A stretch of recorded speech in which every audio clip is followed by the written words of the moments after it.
మత్తు పదార్థాలకు బానిసలు కావద్దని చెప్పి ఇప్పటికే ఎన్నో అవగాహన కార్యక్రమాలు జరుగుతున్నప్పటికీ కూడా జర్నలిస్టులు కూడా ప్రత్యేక చొరవ తీసుకుంటున్నారు. ఎందుకంటే జరుగుతున్నటువంటి పరిణామాలకు సాక్షిభూతంగా నిలిచేది జర్నలిస్టే కాబట్టి. అబ్బో ఇక్కడ కేజీ చీరలు కొంటే అర కేజీ చీరలు ఫ్రీ అంట. మంగళ్య షాపింగ్ మాల్ కేజీల్లో సేల్ టన్నుల్లో ఆనందం. ఇట్లాంటి పరిస్థితులు దృష్టిలో పెట్టుకొని జర్నలిస్టుల యొక్క ఉద్యమంగా కూడా ఇక్కడ మత్తు పదార్థాలకు దూరంగా ఉండాలన్నటువంటి ఒక కాన్సెప్ట్ తోటి హనుమకొండలో ఇక్కడ 2K రన్ ప్రారంభించారు.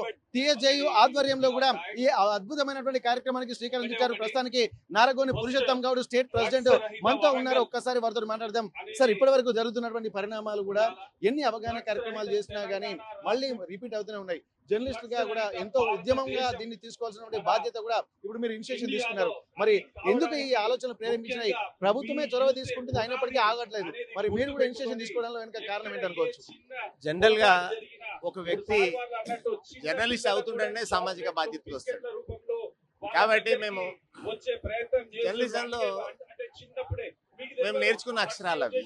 సమాజంలో మొదటి పౌరుడు, సమాజ సమస్యల మీద స్పందించేవాడు జర్నలిస్ట్.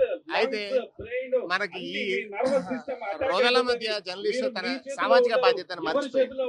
అందుకోసం మళ్ళొకసారి return to the pavilion, pay back to the society. మనమైతే ఈ సమాజం నుంచి తీసుకున్నామో ఆ సమాజానికి మన మీద ఇవ్వాలి అనే క్రమంలో ఇప్పుడు మన ప్రధానమంత్రి నుంచి మొదలు పెట్టుకుని అందరూ ఏమంటారంటే మన అంటారు.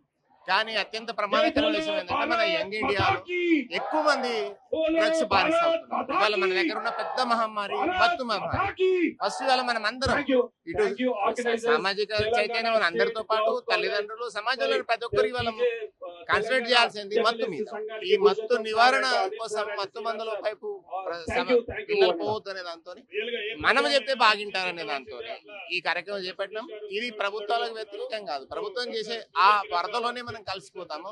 మనం కూడా చేయాలనే దాంతో ఇవాళ జర్నలిస్ట్ సంఘాలలో కూడా ఫస్ట్ ఆఫ్ ఇట్స్ కైండ్ మనం ఇంతవరకు ఏ జర్నలిస్ట్ సమాజం కూడా మేము మొదలు పెట్టినాం. వాళ్ళు పెట్టొద్దు అన్నట్లు వాళ్ళు కూడా రావాలి. ఇవాళ ఫస్ట్ మనం కనుక జర్నలిస్టులు కనుక మనం ఇవాళ ముందు వస్తే సొసైటీలో అందరు మన వైపు వస్తారు. అదే కార్యక్రమం తీసుకుంటాం. Thank you sir. ఇక్కడ తీసుకుంటున్నటువంటి బాధ్యత కూడా, ఎందుకంటే పే బ్యాక్ టు సొసైటీ అనేటువంటి కాన్సెప్ట్ కూడా తీసుకుంటున్నారు. సమాజంలో చూస్తున్నటువంటి కొన్ని ఇబ్బందికర వాతావరణాన్ని ఇక్కడ అందరూ బాధ్యత తీసుకోవాల్సినటువంటి అవసరం ఉంటుంది. అందులో కూడా జర్నలిస్టులు కూడా ముందు వరుసలో ఉంటారనేటువంటి ఒక విషయాలు కూడా చెప్తున్నారు. ప్రస్తుతానికి TSJU రాష్ట్ర కార్యదర్శి మనతో ఉన్నారు. ఒక్కసారి ప్రధాన కార్యదర్శి అనిల్ గారు, మీరు చెప్పండి సార్. ఇప్పటి వరకు ఎంతో సొసైటీలో మనం చూస్తున్నాం, అనేక సమస్యలను కూడా చూస్తూనే ఉంటాము. దానికి సంబంధించి అనేక అవగాహన కార్యక్రమాలు వేరే వాళ్ళు చూస్తున్నా మనం కవర్ చేస్తుంటూ ఉంటాం. కానీ మీరే ఇనిషియేషన్ తీసుకోవడం వెనక కారణం ఏంటనుకోవచ్చు? పిల్లలు చెడుదారులలో తిరిగి వాళ్ళ మారక ద్రవ్యాలకు అలవాటు పడి సమాజంలో చాలా ఇబ్బందులు గురవుతున్నారు.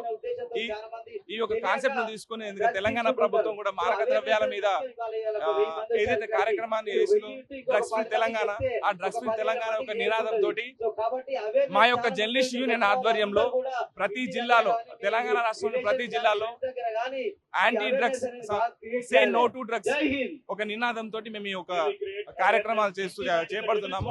ఇందులో యువతను మొత్తం ఎందుకంటే ఇన్వాల్వ్మెంట్ చేసి అవేర్నెస్ ప్రోగ్రామ్ లో ప్రతి ఒక్క జిల్లాలో చేపడుతున్నాం.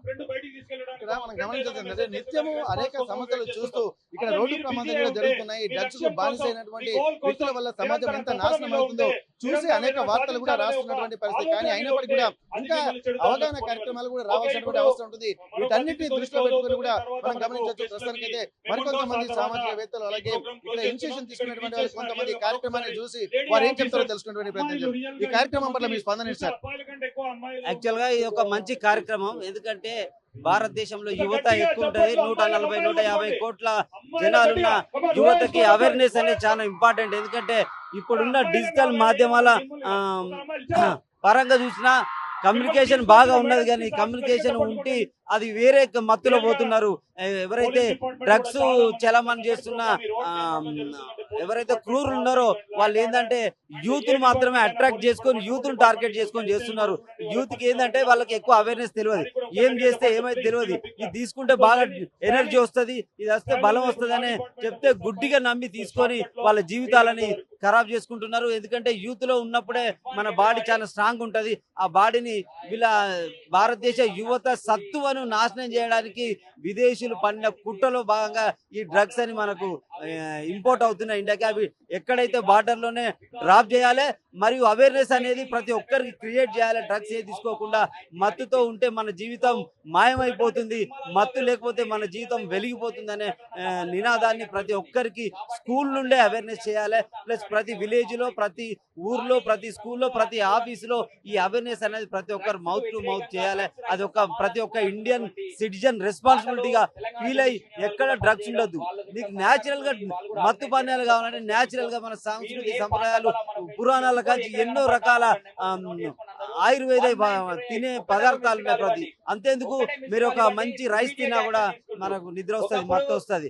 కొన్ని పదార్థాలను ఏమైనా తీసుకున్నా కూడా వస్తుంది, కానీ అవి మన బాడీకి హాని చేయాలి. కాబట్టి కృత్రిమంగా బయట నుండి తీసుకొచ్చి ఇన్సిస్ట్ చేసి అమ్మడం, ప్రొటెక్ట్ చేయడం వాటి అన్ని రూపుమాపాలే. డ్రగ్స్ అనేది కృత్రిమంగా ఏది ఉండదు. మనం తినే ఆహారంలోనే మనకు కావాల్సిన మత్తు గాని అన్ని గాని ఉంటాయి. కేవలం సాంప్రదాయకమైన ఫుడ్ మాత్రమే తీసుకోవాలి. వేరే విదేశాల నుంచి వచ్చిన ఏ వస్తువులు మాత్రం తీసుకోవద్దు. ఎందుకంటే అది ఏదో కానీ కూల్ డ్రింక్స్ కూడా డ్రగ్స్ కంటే డేంజర్. మనకు తెలియదు కానీ ప్రతి ఒక్కరు కూల్ డ్రింక్స్ తాగుతున్నారు, కానీ డ్రగ్స్ ఏమో వెంటనే ఎఫెక్ట్ ఇస్తుంది. కూల్ డ్రింక్స్ కానీ వేరే పదార్థాలు కానీ మెల్లమెల్లగా స్లోగా మన బాడీని పాయిజన్ చేస్తున్నది. మన భారతదేశ మనుషుల ఆరోగ్య పరిస్థితి క్షీణింపజేసే పదార్థాలు చాలా ఉన్నాయి. అవన్నీ విదేశీ నుంచి మనం చేసుకుంటున్నాం. కూల్ డ్రింక్సే కానీ, లేకపోతే చిరుతిండ్లే కానీ, ఏదైతే ప్యాక్డ్ ఫుడ్డే కానీ, ఇవన్నిటిని దయచేసి మన భారతీయులంతా మానేయండి. ఎందుకంటే మన సాంప్రదాయం ప్రకారం ఎన్నో వాల్యుబుల్ ఫుడ్ సిస్టమ్స్ ఉన్నాయి. ఆ ఫుడ్ సిస్టమ్స్ అన్ని కూడా మీరు తరవ చూసుకొని అజ్జేయండి. ఎందుకంటే ఇప్పుడు ప్రతి ఒక్కరికి ఫోన్ ఉన్నది, యూట్యూబ్ లో ఉన్నది. చూడండి, మన ధాన్యాలు కానీ, చిరుధాన్యాలు కానీ, ఏదైనా మన ఓల్డెన్ డేస్ లో మన చిన్నప్పుడు తిన్న ఫుడ్ మొత్తం మంచి ఫుడ్ ఉంటది. అలాంటి ఫుడ్ ను అలవాటు చేసుకొని ఈ జంక్ ఫుడ్ అంటే వదిలేయండి, డ్రగ్స్ ను వదిలేయండి, మత్తును వదిలేయండి, ఆనందంగా జీవించండి. ఓకే, ఇంత గొప్ప విషయాలు కూడా చెప్తున్నటువంటి నేపథ్యంలో కూడా ప్రస్తుతానికి కేఎంసీ ఫిజికల్ డైరెక్టర్ గారు మనతో ఉన్నారు. ఒకసారి వారితో కూడా మనం మాట్లాడదాం. సార్, ఎందుకంటే ఇప్పుడు ఆరోగ్యమే మహాభాగ్యం అని చెప్పి అంటున్నారు. మీరు కూడా ఎంతో మంది ఫిజికల్ గా ట్రైనింగ్ ఇవ్వాలంటే వాళ్ళ మానసిక స్థితి కూడా సరిగా ఉండాలి. మత్తు పదార్థాలు దూరంగా ఉంటే శరీరం నిర్వీర్యం అయిపోతుందని కూడా గమనించాల్సింది. మరి మీ ఫిజికల్ డైరెక్టర్ గా మీరు ఇప్పటివరకు మణిపూర్ లాంటి ప్రాంతాల్లో కూడా చేసి వచ్చారు. మరి ఇక్కడ ఏం చెప్పదలుచుకుంటారు సార్ ఈ కార్యక్రమం పట్ల?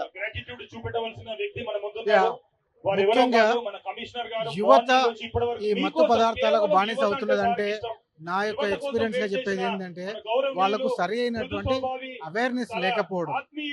వాళ్ళకు స్పోర్ట్స్ మీద కానీ, హెల్త్ మీద కానీ, ఫిట్నెస్ మీద కానీ అవేర్నెస్ కనుక ఉంటే వాళ్ళు దీనికి చూడు. ఈ అవేర్నెస్ కల్పించాల్సిన బాధ్యత గవర్నమెంట్ రెస్పాన్సిబిలిటీ తీసుకోవాలి. సో నా యొక్క సజెషన్ ఏంటంటే, వీలైనంత మైదానాలు, వీలైనంత జిమ్ములు, వీలైనటువంటి ఫిజికల్ ఫిట్నెస్ అవేర్నెస్ కార్యక్రమాలు చేసినట్లయితే యువత చెడుదారిన పట్టరని నా యొక్క సార్. ఎందుకంటే ఇలా ఆరోగ్యమే మహాభాగ్యం అనేటువంటి కాన్సెప్ట్ తోనే ముందుకెళ్లాల్సినటువంటి అవసరం ఉంటుంది. ఇవన్నింటినీ దృష్టిలో పెట్టుకుంటే మాత్రం ఎక్కడ చూసినా గానీ దేశ భవిష్యత్తు యువత చేతిలో ఉంటుంది. అట్లాంటి యువత మత్తు పదార్థాలకు బానిస అవ్వడం వల్ల దేశమే నిర్వీర్యం అయిపోతుంది, దేశం యొక్క అస్తిత్వం దెబ్బతింటుంది అన్నటువంటి ఒక ఆలోచన, అవగాహన కార్యక్రమాలు కూడా చెప్తున్నటువంటి పరిస్థితి. ఎందుకంటే యవ్వనంలో ఉన్నప్పుడు మాత్రమే ఏ అయినా అద్భుతమైనటువంటి కార్యక్రమాలు చేయొచ్చు, కానీ ఆ యవ్వనాన్ని కూడా మత్తు పదార్థాల బానిస పడి కాలయాపన చేసుకోకుండా, తమ జీవితాన్ని నాశనం చేసుకోకుండా, కుటుంబాలకు కూడా విషాదాన్ని మిగిల్చకుండా తీసుకోవాల్సినటువంటి అవసరం అయితే కనిపిస్తుంది. దీనికి సంబంధించి కూడా సమాజంలో ఇప్పటికే ఎన్నో దుష్పరిణామాలు జరుగుతున్నాయి. కాబట్టి వాటన్నిటిని దృష్టిలో పెట్టుకుని ఇప్పటికే ఎన్నో అవగాహన కార్యక్రమాలు చేస్తున్నారు. అందులో భాగంగానే TSJU కూడా ఇది ఒక యుద్ధ ప్రాతిపదికన ఈ సమాజంలో దీని యొక్క మత్తు పదార్థాలకు దూరంగా ఉండాల్సినటువంటి అవసరాన్ని గుర్తిస్తూ మరొక ఇనిషియేషన్ తీసుకోవడానికి కూడా గమనించాల్సినటువంటి అవసరం ఉంటుంది. అలాంటి అద్భుతమైనటువంటి కార్యక్రమం చేపట్టినందుకు TSJU కూడా తెలంగాణ స్టేట్ జర్నలిస్ట్ యూనియన్ కి కూడా వచ్చినటువంటి వాళ్ళందరూ కూడా ఒక అప్రిసియేషన్ కూడా లభిస్తున్నటువంటి పరిస్థితి. ఏదేమైనప్పటికీ ప్రతి ఒక్కరూ స్వీయ నియంత్రణతో మత్తు పదార్థాలకు దూరంగా ఉండి దేశ భవిష్యత్తులో నిర్మాణంలో భాగస్వాములు కావాల్సినటువంటి అవసరాన్ని కూడా TSJU అలాగే వచ్చినటువంటి పెద్దలు కూడా చెప్తున్నటువంటి పరిస్థితి. హనుమకొండ కాలేజీ సెంటర్ నుండి కెమెరా పర్సన్ వంశీతో వెంకటరత్నం, RTV వరంగల్.